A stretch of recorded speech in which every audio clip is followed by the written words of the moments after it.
A imigração e o fim da escravidão, o trabalho e a imigração.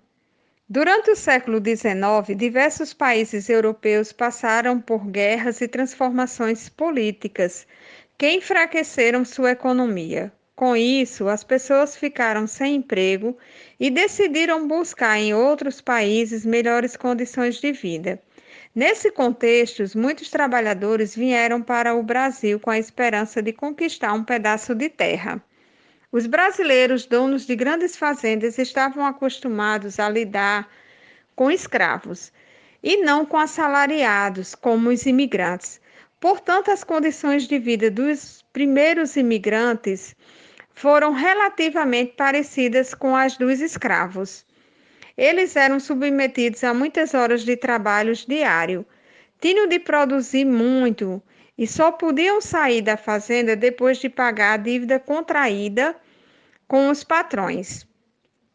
Não era interesse dos cafeicultores que os imigrantes tivessem sua própria terra, e sim que trabalhassem nas terras que pertenciam aos brasileiros. Com o passar dos anos, alguns poucos imigrantes conseguiram conquistar um pedaço de terra e outros se mudaram para as cidades. No entanto, a ideia dos imigrantes pobres de que fariam riqueza no Brasil estava longe da realidade. Imigrantes no Brasil. O Brasil recebeu cerca de 4 milhões de estrangeiros entre o século XIX e o início do século XX. O maior número chegou em 1887 e 1930. Inicialmente, os italianos foram o maior grupo europeu que veio para o Brasil. A grande maioria se instalou no estado de São Paulo. Os portugueses formaram a segunda maior população, além de vários outros grupos de imigrantes, como japoneses e sírios libaneses. Os trabalhadores estrangeiros eram, em geral, camponeses ou operários de fábricas que foram atraídos pela propaganda do governo brasileiro prometendo facilidades como contrato de trabalho, pagamento da passagem de navio, moradia e, em muitos casos, terras para plantar. Assim, a esperança desses grupos de imigrantes era cumprir os contratos de trabalho, inicialmente em fazendas de café ou em fábricas nas zonas urbanas, e com pagamento adquirir pequenas propriedades ou comércio. No entanto, desde os primeiros anos de imigração, houve denúncias feitas pelos imigrantes, como a superlotação dos navios, a falta de higiene, as más condições de hospedagem, o endividamento com os patrões brasileiros, que cobravam os custos das viagens, o uso das ferramentas de trabalho e o aluguel das alimentações dos trabalhadores. Devido ao excesso de denúncias contra os patrões brasileiros, em 1902, o governo italiano proibiu a imigração, na qual se fazia acordos de pagamento de passagens de navios e garantia de hospedagem e trabalho. Os italianos que quisessem migrar para o Brasil teriam de vir com seus próprios recursos. Os imigrantes nas cidades. No final do século XIX, o Brasil vivenciou um processo de modernização urbana e industrial. Assim, no início do século XX, muitas cidades já haviam crescido e se estruturado, uma das quais se destacou foi a de São Paulo por causa do acúmulo de dinheiro dos proprietários de fazendas de café, o que possibilitou investimentos na implementação e no desenvolvimento de indústrias. A cidade atraiu muitos imigrantes. Parte deles se dedicava a atividades artesanais. Outros atuavam como profissionais liberais, médicos, professores e advogados. Haviam também aqueles que trabalhavam nas indústrias. Os imigrantes que passaram a trabalhar nas indústrias moravam em vilas que foram chamadas de vilas operárias. A primeira foi inaugurada em 1917 no bairro do Belém e ganhou o nome de Vila Maria Zélia. A campanha abolicionista. Durante mais de 300 anos, os escravos foram a principal mão de obra no Brasil.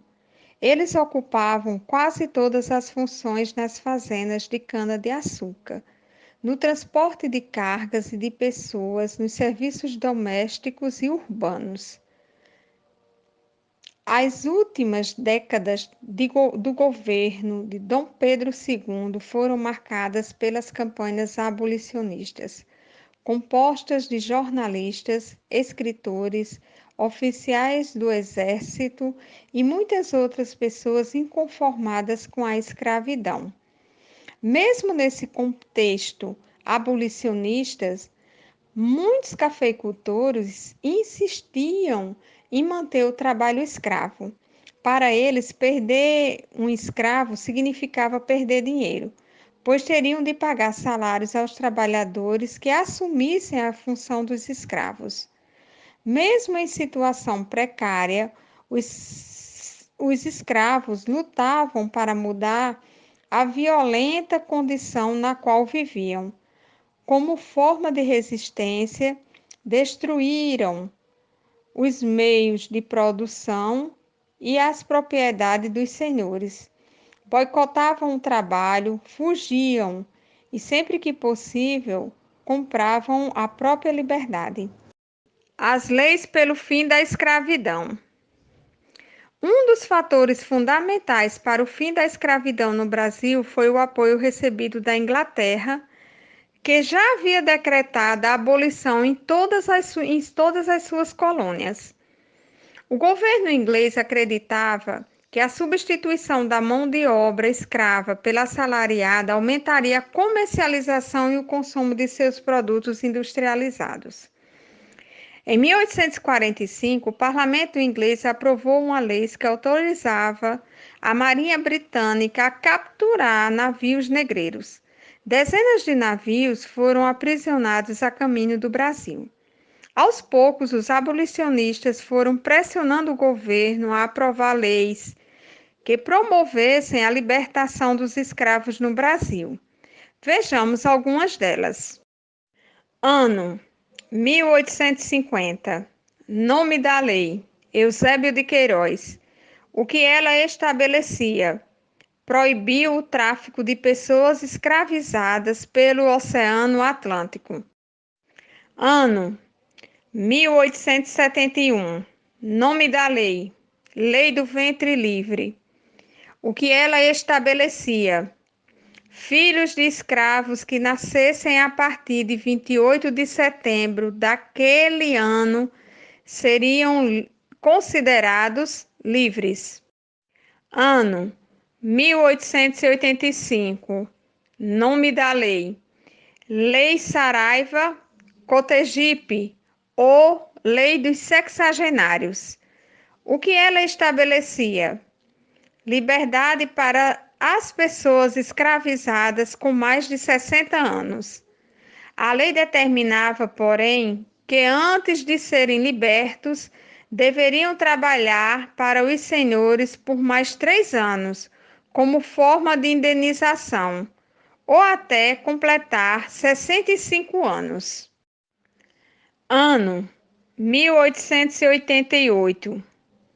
Nome da lei: Lei Áurea.